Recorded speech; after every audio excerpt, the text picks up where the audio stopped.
Democratic State Representative Rhetta Bowers of Garland, thank you so much for joining us. You attended and are vice chair of one of the committees that held a hearing in response to the horrific Uvalde shooting. And so I'm wondering, what's next? Now that you've gone through this, are there going to be more hearings? What can we expect to see next? Well, first, Jack, thank you for having me. And I want to stress the importance of this issue. We all know the terrible tragedies we are seeing happen. We certainly are going to have to do more. And so another hearing is already scheduled and in place. We will hopefully have that hearing sometime next month. And it will deal with our fourth and fifth charges that deal with mental health and social media. The interim charges that the speaker gave certainly dealt with police response, and we talked about that in the first hearing, and preparedness and what we're doing to make our schools safer. But we certainly have to look at mental health and social media. And how they unfortunately play a part in these tragedies that we're seeing happen. How many hearings do you think there will be based on the different charges? I know you discussed what's coming up next, but do you think there will be more hearings after the second one next month? You know, we're going to push to really address this issue and do something that Texans will surely feel good about. I mean, our parents, teachers, and students have to feel good about entering into our schools again and have to feel safe to do the job, teachers that they were trained to do, and students surely to learn. Parents certainly to feel safe leaving their kids there, but we know that this can happen anywhere. So I would say yes, we've got to do more. We'll do these hearings. We know that the Uvalde incident is still under investigation. So we'll certainly keep doing the things we need to do. And I know that Democrats have had a number of town halls across the state. We are going to be ready to look at raising the age if we can for purchases of guns.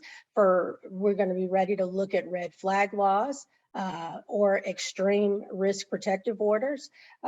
Background checks have to be on the table, and we have to look at what happened with the lack or the loosened gun laws that we put in place last session. We have to look at it all. And you know, I am the vice chair of Homeland Security and Public Safety, and my chairman certainly says that we have to be open at talking about it all. And if that means, you know, some of the restrictions I mentioned, then we have to look at all of those. And let me ask you, as far as those are concerned, and we've heard those, and I know that Texans that we've polled support many of those things, but many Republicans do not support red flag laws, et cetera. So I'm wondering, you know, is there enough room? Is there enough areas? Are there enough areas in which you agree that you think can be passed by the state legislature, even if not everything that you would like to get done?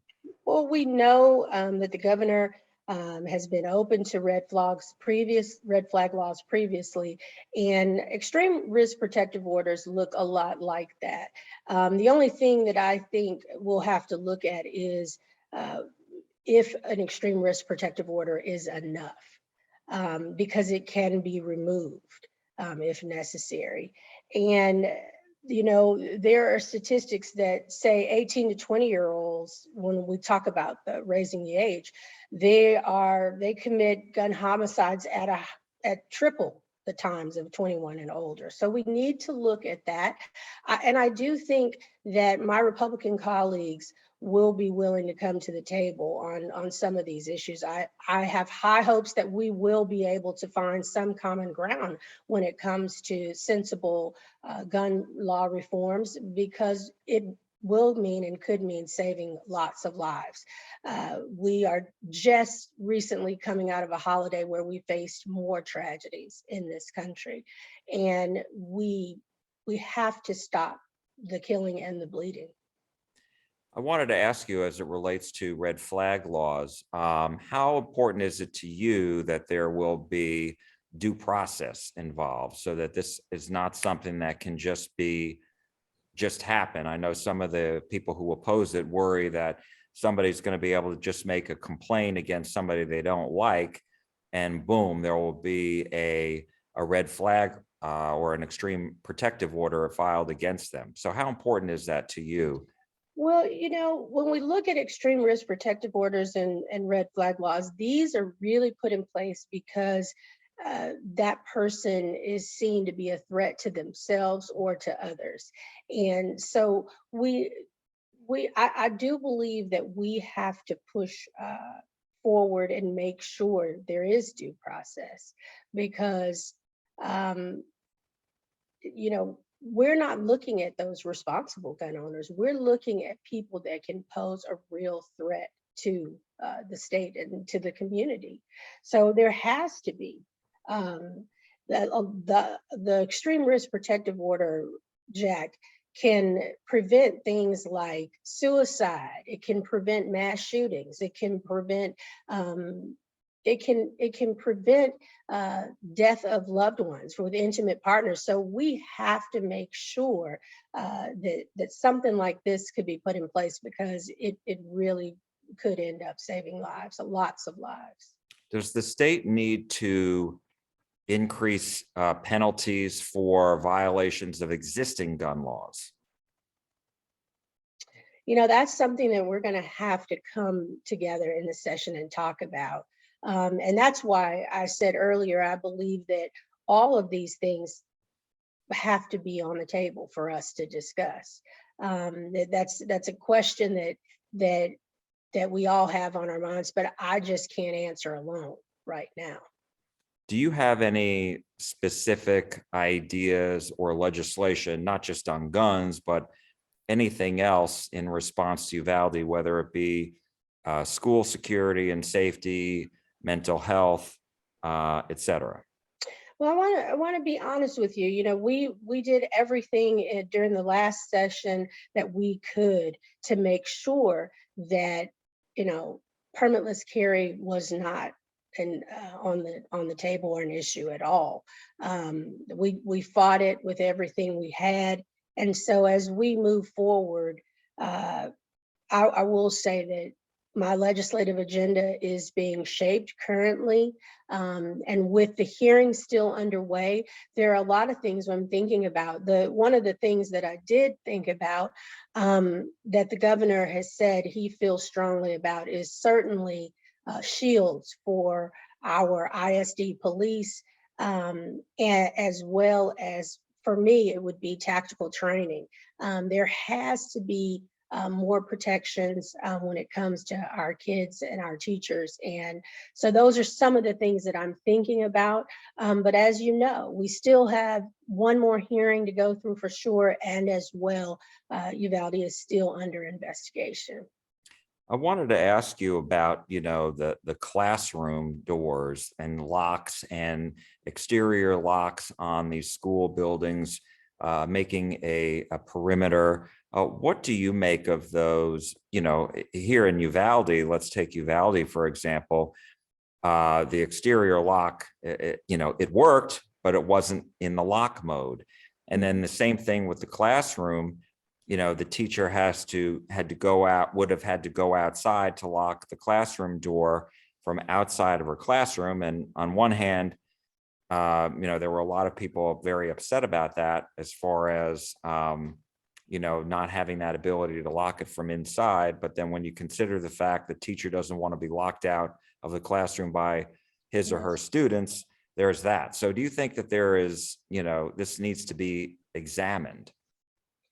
Well, I don't want to speak for the incident and what happened in Uvalde, because it is still under investigation, but I have been in that position as a teacher of record. And there was a gun on the other side of a classroom door. I had to make sure the classroom was locked. I had to make sure that I was keeping the kids quiet.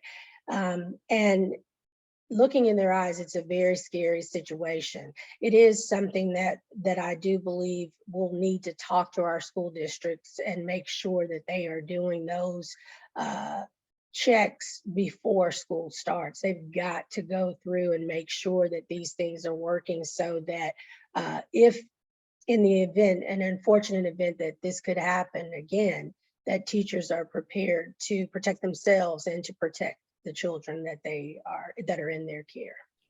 Have you heard from any of the school districts in which you represent that, and they are, concerned about whether they're going to be able to complete all of these safety audits and safety checks and before school starts in really a month from now? Unfortunately, I have talked to them, but they are very concerned because we don't have the final decision or final answers to what really needs to happen.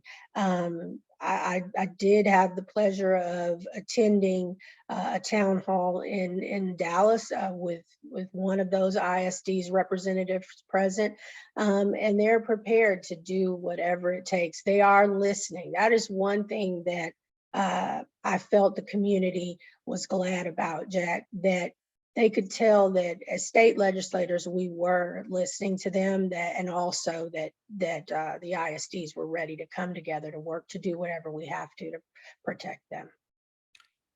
But are there indications from any of those school districts that they're not going to be able to complete what the TEA told them needs to be done before school starts? I do think that there's concern. But from what I could hear on that stage, and even from talking to one of my superintendents, they're going to do whatever the best they can by our students and teachers to make sure they can. The window is tight, so I can't say that there isn't a lot of work to be done in a short amount of time. I agree with you.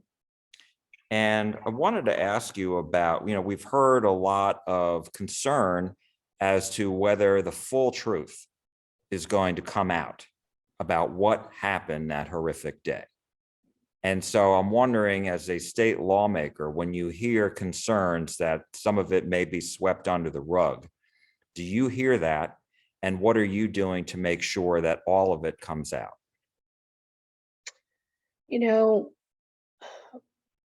As a service to the constituents I serve and to the people of the state of Texas, I promised myself that I would never go to Austin for any committee hearing without being prepared and without the questions to ask.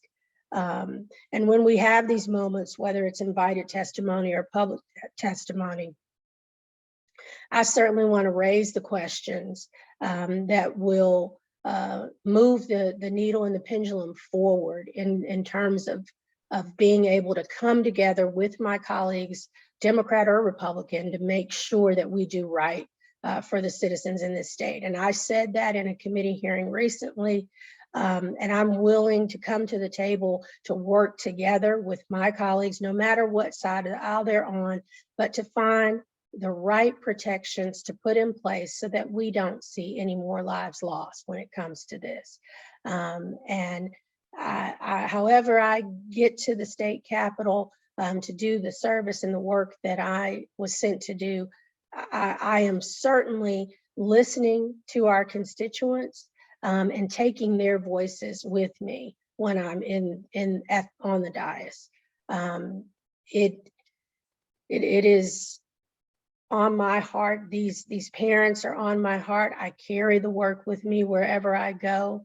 And I'm certainly wanting to make sure that I'm reminding even my colleagues that we must do right by the citizens of our state and to fulfill that promise. And my last question to you, and I really appreciate your time, is your timetable, do you think that there will be time to finish all the hearings, develop the recommendations that the governor asked for, so that there will be a special session? Or do you think that because it's election year, et cetera, that they'll just have to wait for the next regular legislative session to begin in January? Wow, that's a full question there. You know, we cannot measure, we know the clock is ticking. But when it comes to the lives that are have already been lost, we cannot put a measure on the value of those lives. So we must do whatever we can. And I have to say that, and I will certainly be committed to being present at every hearing that I can. If the governor feels that we need a special session, which is certainly what Democrats are demanding, then yes, I will be there to do the work, to make sure that we're present, so people know that we understand that we cannot lose one more life in this way, and it continues to happen. We just experienced over this past holiday more lives lost to this type of tragedy. And so I certainly believe that one thing that I continue to say is we should not politicize this issue.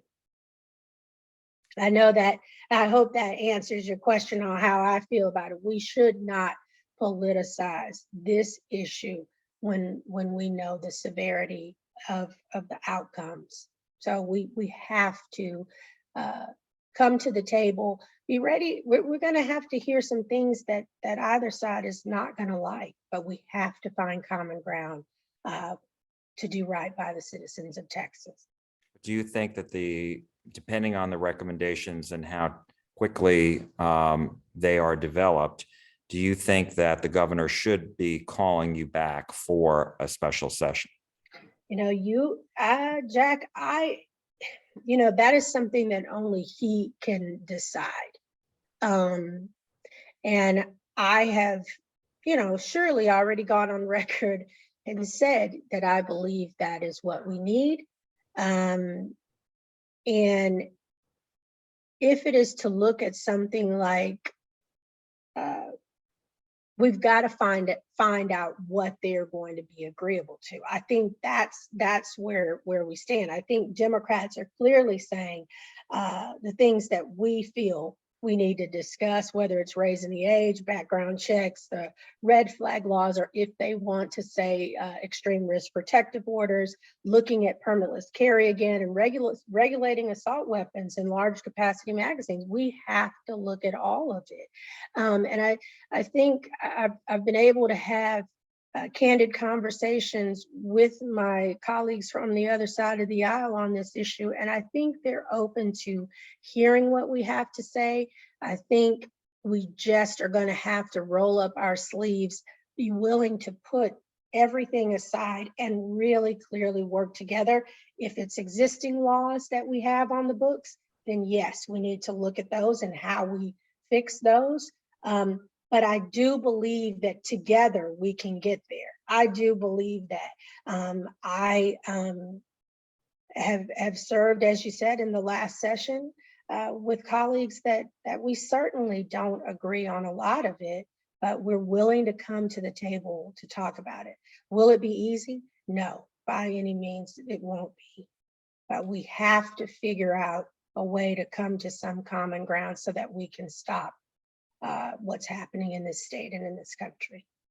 Democratic State Representative Rhetta Bowers of Garland, thank you so much for your time. We do appreciate it. Thank you, Jack. Have a great one.